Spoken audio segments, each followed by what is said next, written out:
America ने पाकिस्तान को कुछ दिन पहले धमकी दी थी कि आईएमएफ से कर्जे लेकर चीन के कर्जे ना उतारे जाएं। तो पाकिस्तान के चाइना के साथ माशी ताल्लुकात कैसे हैं और चीन जो पाकिस्तान को कर्जे दे रहा है, पहले हमने सुना था कि पाकिस्तान जो है आईएमएफ से कर्जे लेता है। अब सुनने में ये आ रहा है कि पिछले 5 साल और उससे पहले के जो दौर है उसको अगर लगा लिया जाए तो $19 बिलियन तक पाकिस्तान ने चाइना से कर्जा ले लिया है। तो आप इस हवाले से क्या कहेंगे? देखिए, पहली बात तो ये कि चीन हमारा जो है दोस्त मुल्क है, इसमें हमें कोई शुबा नहीं है। लेकिन एक और भी बात वाज़ेह हो जानी चाहिए कि आईएमएफ के कर्जों का मुतबादिल चीन नहीं हो सकता। तो ये सोच ही गलत है कि हम आईएमएफ को छोड़ के चीन के पास जा सकते हैं, ये इम्कान नहीं है।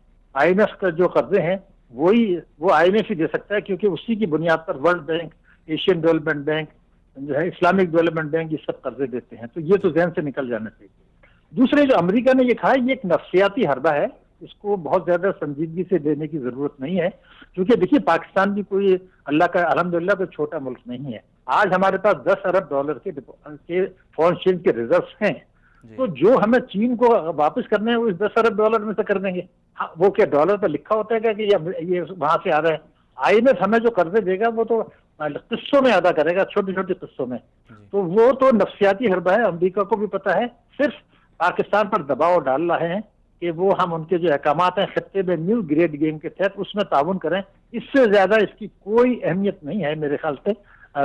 ये मैं मानता हूं कि आईएमएफ जो है वो अमेरिका के जेर असर है, जो वो कहते हैं करते हैं। लेकिन आईएमएफ भी समझता है कि ये चीज उन्होंने कही है ये एक नफ्सियाती हरबा, इससे ज्यादा इसका कोई ताल्लुक नहीं है। अब जो तीसरा अहम सवाल आपने उठाया है वो बेतहाशा अहम है। उसमें थोड़ा सा बैकग्राउंड मुझे आपको बताना पड़ेगा। तो चीन का पहले मैं आपसे बता दूं कि इस वक्त दुनिया की दूसरी सबसे बड़ी मईशत है और चीन की जो जीडीपी है वो कोई $12,000 अरब है, जबकि अमेरिका की जीडीपी जो है 18,000 है। तो माहिरीन का तमाम ये मुत्तफिक हैं कि चीन 2050 से पहले अमेरिका से आगे निकल जाएगा मईशत के हजम के लिहाज से। दूसरी बात यह कि परचेजिंग पावर पैरिटी के लिहाज से आज भी चीन अमेरिका से आगे है। तीसरी बात यह बहुत अहम है जो मैं बता रहा हूं कि रिजर्व जो है चीन के वो $3,110 अरब है, 3,110, और अमेरिका के रिजर्व जो है वो $125 अरब है। कोई मुकाबला नहीं है। तो चीन बहुत आगे है। लेकिन चीन में गुर्बत भी बहुत है। चीन की फी का आमदनी है $8,200 और अमेरिका की है 57,300। तो अब चीन जो है वो ये चाहता है कि जो उसके ज़र मुबादला के ज़खायर हैं उससे वो दुनिया की मईशत में अपना हिस्सा बढ़ाना चाहता है।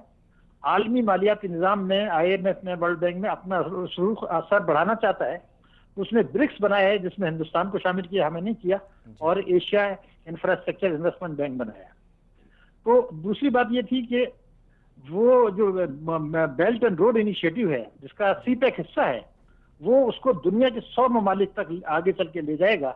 उससे अंदाजा हो सकता है कि चीन के जो ये रिजर्व हैं उसको वो किस तरीके से अपना रसूख बढ़ाने, अपना मुनाफा बढ़ाने, अपनी मईशत बढ़ाने के लिए इस्तेमाल कर रहा है। लेकिन हमारा मामला ये था कि सीपेक जो था उसमें पाकिस्तान की जो स्ट्रेटेजिक लोकेशन है गवादर, तो चीन को कोई दुनिया की कोई मुल्क सिवाय पाकिस्तान के वो सहूलत नहीं दे सकता था जो कि हम दे सकते हैं स्ट्रेटेजिक लोकेशन से।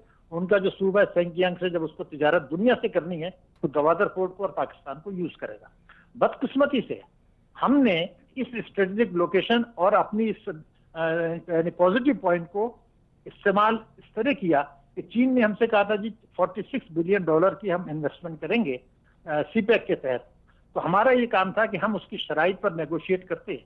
सूबों ने शुरू में हंगामा रही की, चीन होशियार मुल्क था, पैसे उनके पास थे, उन्होंने सूबों से कहा जी आपको क्या चाहिए, उन्होंने उनके प्रोजेक्ट भी मंजूर कर दिए और उसको $62 अरब तक ले गया। तो सूबे भी मुतमईन हो गए। लेकिन जो शराइत को बेहतर बनाना था, मुनाफे की शर्त को बेहतर बनाना था, हमारी सनतों को नुकसान ना हो और जो है पाकिस्तान का लेबर यूज हो, पाकिस्तान को ट्रेनिंग मिले, यहाँ सनती जोन बने, शफाफियत आए, ये तमाम चीजें जो हैं वो पीछे चली गई और अमाउंट बढ़ गया। फिर उसके बाद जो आपने बिल्कुल सही कहा, मसला ये पैदा हुआ कि जब पाकिस्तान की क्राइसिस में आया तो चीन के लिए तो कोई मसला नहीं था कर्जे देने का। उन्होंने वो पाकिस्तान को कर्जे देने शुरू किए और 5 वर्षों में कोई $12.1 अरब के उन्होंने पाकिस्तान को कर्जे दे दिए हैं और अब $1 अरब की भी मंजूरी दी है, वो अभी आना बाकी है।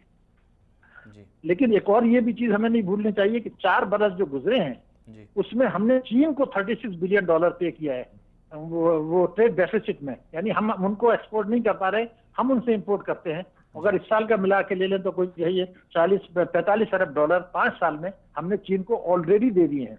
ये भी चीज हमें रखनी चाहिए। एक और चीज जो देखनी है, जो बहुत अहम है, कि चीन अपने आप को एक जिम्मेदार रियासत अब बनाना चाहता है, तो हमें ब्लैंक चेक नहीं देगा। हमारा दोस्त जरूर है, भारत उसका दुश्मन है, क्योंकि भारत ने अमेरिका के साथ स्ट्रेटेजिक अलायंस किया है और अमेरिका भारत को यूज कर रहा है चीन को कंटेन करने के लिए। तो ये अपनी जगह, लेकिन चीन और भारत की जो तिजारत का हजम है वो बहुत तेजी से बढ़ रहा है। मेरे ख्याल से वो 100 अरब डॉलर पहुंचने वाला है, जबकि पाकिस्तान का तो टोटल हजम ही जो है उससे कम है।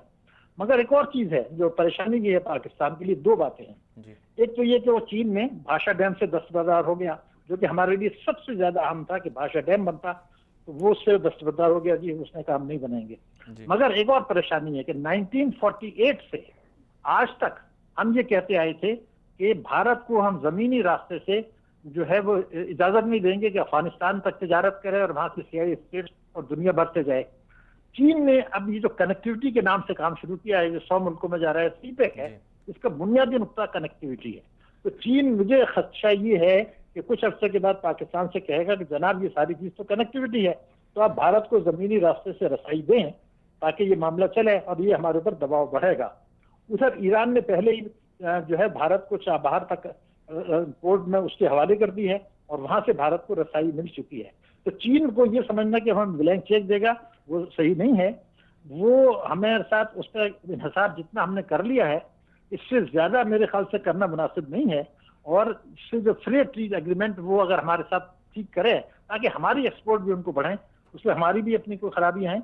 हमारी सनतों को वो जो स्पेशल जोन्स बनाने थे, मुझे वो लगता है उसमें भी रफ्तार सुस्त है। उनका लेबर यहाँ आ रहा है, हमारे लोगों को ट्रेनिंग नहीं मिल रही, हमारी सनतें जो है कायम नहीं हो रही। तो वो सारी चीजों में जो हम गेम चेंजर चाहते थे शायद वो नहीं है। और खदशा ये हो सकता है कि आगे चलकर किसी वक्त जब चीन के कर्जों मुनाफा हमें अदा करने का वक्त आए, तो वो मुनाफा भेजने के लिए हमारे लिए मुश्किलात आ सकती हैं। इन तमाम चीजों को सोच के हमें अपनी पॉलिसियां जो है मेरे ख्याल से वजह करनी होगी अफसर नौ। मगर चीन एक हमारा दोस्त मुल्क इसलिए अहम है कि दुनिया की दूसरी बड़ी मईशत है, सबसे बड़े रिजर्व है, और हमारे 4 पड़ोसी हैं, उनमें से 3 से ताल्लुकात इतने अच्छे नहीं हैं। और चीन से चूंकि हम भारत की दुश्मनी है, हमारा दोस्त है, तो हमें उससे फायदा उठाना चाहिए जो अभी तक सही मानों में नहीं उठाया। जी डॉक्टर साहब, आपने कहा कि भाषा डैम से चीन पीछे हट गया, और हम ये भी देख रहे हैं कि चीन की जो मसनूआत हैं पाकिस्तान में बहुत ज़्यादा हो चुकी हैं, जबकि पाकिस्तान से जो चीज़ें चीन में जाती हैं बहुत कम है, जैसे कि आपने खसारे का जिक्र किया। और दूसरी तरफ अगर हम अमेरिका और चीन के जो तिजारती ताल्लुकात हैं उनको देखें तो वहाँ भी उनके दरमियान जंग चल रही है। अब चीन ने भी, आज की जो खबर है, चीन ने भी अमेरिका की जो मसनूआत उस पर बहुत ज़्यादा पाबंदी लगा दी है। तो आप क्या समझते हैं कि कहीं ऐसा तो नहीं है भाषा डैम से जो पीछे हटा है उससे बिजली पैदा होगी, फिर हमारी फैक्ट्रीज चलेंगी और मसनूआत बनेंगी, तो कहीं ऐसा तो नहीं है कि चीनी मसनूआत बहुत ज़्यादा पाकिस्तान में बढ़ रही हैं, तो पाकिस्तान फिर कैसे मुकाबला करे? और दूसरी तरफ जैसे आपने कहा भारत के साथ उसकी बहुत ज़्यादा आपस में जो ताल्लुकात तिजारती वो बहुत ज़्यादा बढ़ चुके हैं, तो पाकिस्तान क्यों ऐसा नहीं सोच रहा, पाकिस्तान की गवर्नमेंट या पाकिस्तान के इदारे क्यों नहीं सोच रहे कि हम जो दरामदात और बरामदात में जो तवाज़ुन है वो बरकरार रखें, ताल्लुकात रखें, लेकिन पाकिस्तान की मईशत को भी तो हम स्ट्रॉन्ग करें?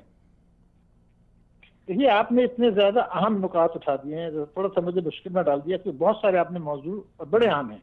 देखिए, बुनियादी बात यह है कि हमारी सनतों की पैदावारी लागत ज्यादा है, क्योंकि हम लोगों ने जीएसटी भी बढ़ा दिया है, पेट्रोल के नर्ख बढ़ा दिए हैं, बिजली के नर्ख बढ़ा दिए हैं। हमारी जो लेबर है वो स्किल्ड नहीं है, उसकी पैदावारियत भी कम है। तो और चीन हमें कोई कंसेशन दे नहीं रहा है, और हम लोग जो है सट्टेबाजी में और स्टॉक एक्सचेंज में और प्रॉपर्टी में और टैक्स एमनेस्टी में लग गए हैं। तो जब ये तमाशा है तो हमने वो अपनी सनतों की जो पैदावारी लागत है वो ठीक नहीं की, और हमारे सरमायाकार जो थे, ताजिर थे, सनतकार थे, वो हुकूमत से कंसेशन और टैक्स एमनेस्टी में लग गए। तो ये सारी बात जो आप फरमा रहे हैं वो बिल्कुल अपनी जगह सही है। चीन का उसमें जरूर कसूर है, लेकिन उससे ज्यादा कसूरवार तो हम हैं। हर दुनिया का मुल्क अपने मुफाद में पॉलिसी बनाता है, हम शायद दूसरों के मुफाद में बनाते हैं। ये एक बुनियादी चीज है। उसका मैं आपको एक बिल्कुल मुख्तसरन एक सबूत पेश कर दूं कि देखिए, कभी टैक्स एमनेस्टी आई थी, तो मैंने अभी देखा कि इन्होंने मुतालबा जो फेडरेशन का था, दुनिया भर का था, वो ये था कि आप बैरूनी जो लोग ले गए मजबूरी में पैसे, उनको पाकिस्तान वापस लाने की इजाजत दें। हमने क्या काम किया कि टैक्स एमनेस्टी आई, उसमें ये लिख दिया कि जो आपने बाहर ले गए थे यहाँ से पैसे, चोरी के थे, नाजायज थे, अगर वो आप वापस ना लाना चाहें तो ना लाएं, 5% टैक्स दे दें। अरे जनाब, 20 साल से तो हम ये कह रहे थे कि लूटी हुई दौलत लाएंगे। अब दुनिया में उनके ऊपर जब प्रेशर पड़ा कि ये आप नाजायज दौलत को रेगुलराइज करें, तो हमारे लिए तो सुनहरी मौका था। फेडरेशन ने भी ये कहा था कि आप उस पैसे को पाकिस्तान आने की इजाजत दें। हमने क्लॉज डाल दी बाहर पैसा रखें। अब आप ये बताइए कि जब पैसा बाहर रहेगा तो हमारे जो रिजर्व हैं वो कैसे बढ़ेंगे और हमारी सनत कैसे तरक्की करेगी। ये एक बहुत बड़ा राज है कि ये जो है ये किसने ये क्लॉज डलवाई और ये क्यों दी गई। इससे दूसरा एक और परेशानी ये हुई कि मुल्की जो असासे हैं, प्रॉपर्टीज हैं, बिल्डिंग्स हैं, गाड़ियां हैं, इनके डिटेल्स तो हमारे पास हैं। इसमें एमनेस्टी देने का तो कोई सवाल नहीं था। इसमें तो भाई प्रॉपर्टी है, उसने चोरी की है, वो हमने जो एमनेस्टी दी तो उससे मेरे हिसाब से मैंने कैलकुलेट किया 1500 अरब रुपए का नुकसान हो गया इस 2 महीने में। तो हम अपनी पॉलिसियां ठीक करेंगे तो दूसरा मुल्क हमारी मदद करेगा, अगर हम नहीं करेंगे तो हम फंस जाएंगे। बिल्कुल। डॉक्टर साहब, आपका बहुत शुक्रिया, आपने बहुत कीमती वक्त हमें दिया।